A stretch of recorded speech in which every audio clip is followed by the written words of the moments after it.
Hello friends, আমি পায়েল সেন আর আপনারা দেখছেন আমার বাংলা ভাষার মাধ্যমে ফর্সি শিক্ষা চ্যানেলটি। বন্ধুরা, আমরা বিভিন্ন সময় বিভিন্ন ব্যক্তিকে বিভিন্ন বিশেষণ দ্বারা ভূষিত করে থাকি। আজকের ভিডিওটিতে আমরা তেমনই কিছু শব্দের উদাহরণ দেখব এবং এই বাক্যগুলি আমরা দেখে নেব এল দ্বারা সম্পূর্ণ হওয়া কিছু বাক্য। তো চলুন দেখে নিই আজকের প্রথম বাক্যটি।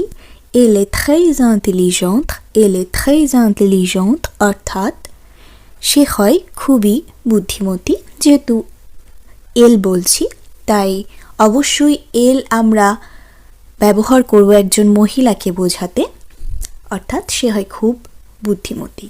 Elle est très talentueuse, elle est très talentueuse অর্থাৎ আমরা যখন কারোর প্রতিভাকে প্রকাশ করার জন্য বলি সে খুবই প্রতিভাবান বা প্রতিভাশালী, তো সেই ক্ষেত্রে আমরা যখন কোনো একজন মহিলাকে বোঝাবো তখন আমরা বলবো Elle est très talentueuse, elle est très talentueuse, elle est très généreuse, elle est très généreuse অর্থাৎ সে হয় খুব উদার। একজন মহিলাকে যখন তার উদারতা সম্পর্কে আমরা বোঝাবো যে তিনি খুবই উদার মানুষ, সেই ক্ষেত্রে আমরা বলবো Elle est très généreuse, elle est très intelligente, elle est très talentueuse, elle est très généreuse।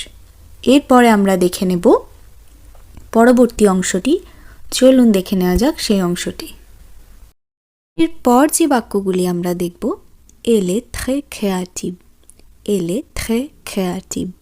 Creative শব্দটির অর্থ হলো, আমরা ইংরেজিতে যেটি ক্রিয়েটিভ বলি অর্থাৎ সৃজনশীল, যখন কোনো মহিলার ক্ষেত্রে আমরা সেটি বলতে চাইব তখন আমরা বলবো Elle est très créative, elle est très déterminée, elle est très déterminée অর্থাৎ যখন আমরা বলতে চাইব দৃঢ় প্রতিজ্ঞ, অর্থাৎ কেউ যদি কোনো কাজের প্রতি দৃঢ় প্রতিজ্ঞ হয় সেই ক্ষেত্রে আমরা বলবো déterminée।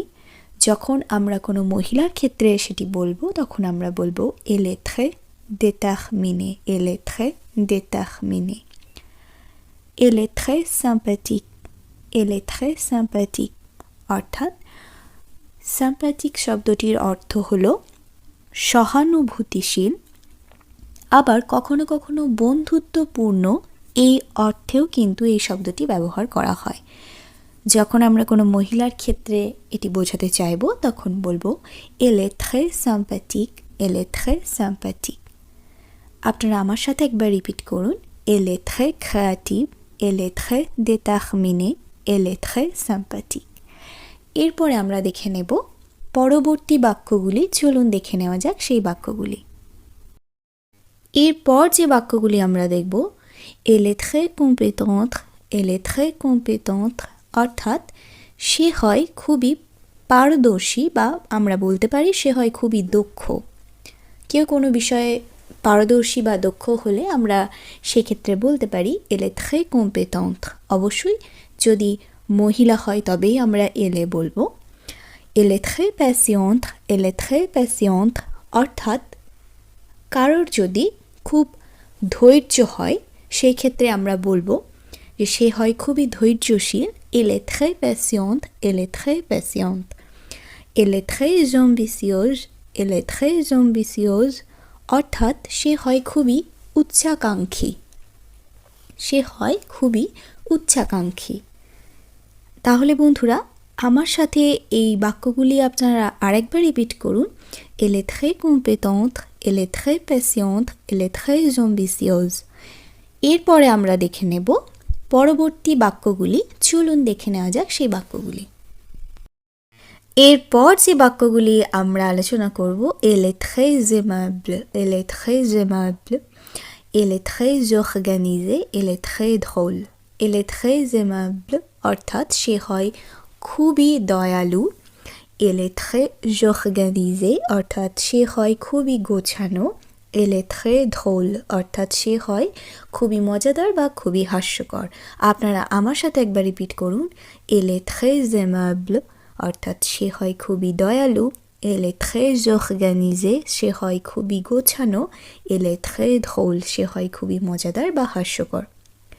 আজকে আপনারা যারা আমার ভিডিও প্রথম দেখছেন তাদের উদ্দেশ্যে আমি বলি, আপনারা দেখুন যখন আমি très aimable বলছি তখন কিন্তু এস এর সাথে আ অ্যালফাবেটটি একত্রিত উচ্চারণ হচ্ছে এবং সেটি উচ্চারণ হয়ে যাচ্ছে যে। যখন আমরা এস এর পর পরবর্তী কোনো ভয়েল বা ইংরেজিতে যেটি আমরা ভাওয়েল বলি তার উচ্চারণ করব, তখন ফরাসি ভাষার ক্ষেত্রে সেটি জেডের ন্যায় উচ্চারণ হয়। অন্যান্য ক্ষেত্রে কিন্তু সেটি হবে না। এসের পর যখন আমরা কোনো ভয়েল বা ভাওয়েলের উচ্চারণ করব, এই বিষয়টি কিন্তু আপনাদের মাথায় রাখতে হবে। তার জন্যই আমি বলছি elle est très aimable, elle est très organisée। এরকম অনেক উদাহরণ আপনারা পরবর্তীতে পাবেন এবং আমার পুরনো ভিডিওগুলি আপনারা দেখে নিতে পারেন, তাহলে এই বিষয় সম্পর্কে আপনাদের ধারণা স্পষ্ট হয়ে যাবে। এরপরে আমরা দেখে নেব পরবর্তী অংশটি। চলুন দেখে নেওয়া যাক সেই অংশটি। এরপর এই অংশে আমরা যে বাক্যগুলি দেখব, elle est très calme, elle est très calme অর্থাৎ সে হয় খুবই শান্ত, elle est très persévérante, elle est très persévérante অর্থাৎ সে হয় খুবই অধ্যাবসায়ী, elle est très enthousiaste, elle est très enthousiaste অর্থাৎ সে হয় খুবই উদ্যমী বা উৎসাহী। আপনারা আমার সাথে একবার রিপিট করুন, elle est très calme, elle est très persévérante, elle est très enthousiaste. Elle est très calme, elle est très persévérante, elle est très enthousiaste. তাহলে বন্ধুরা, আপনারা এই নিচের বাক্যটিতে দেখতে পেলেন যে আমি উচ্চারণ করলাম elle est très enthousiaste অর্থাৎ ঠিক এই ক্ষেত্রেও আমি এস এর সঙ্গে ও অ্যালফাবেটটি একত্রে জেড বা জয়ের ন্যায় উচ্চারণ করলাম, যেহেতু ওহ বা ইংরেজির ই অ্যালফাবেটটি একটি ভাওয়েল। আশা করি তাহলে এই বাক্যটির উদাহরণের মাধ্যমে আপনারা সেটি আরও স্পষ্টভাবে বুঝতে পারলেন। এবং আমার ক্লাস যদি আপনাদের ভালো লেগে থাকে তাহলে অবশ্যই আমার চ্যানেলটিকে সাবস্ক্রাইব করে দেবেন এবং প্রচুর পরিমাণে লাইকস করবেন, কমেন্ট করবেন আর শেয়ার করতে ভুলবেন না আপনার বন্ধুদের মধ্যে, যাতে তারাও আপনারই মতো খুব সহজে বাড়িতে বসেই বাংলা ভাষার মাধ্যমে ফরাসি শিখে উপকৃত হতে পারে। আপনারা আমার পাশে থাকবেন কারণ আপনারাই আমার অনুপ্রেরণা। আর আপনারা কী ধরনের ক্লাস পেতে চাইছেন বা কী ধরনের ক্লাস হলে আপনাদের জন্য সুবিধাজনক হবে সেটিও আমাকে কমেন্টে জানাতে ভুলবেন না। খুব শীঘ্র নিয়ে আসছি আরেকটি ভিডিও। আজকের মতো টাটা।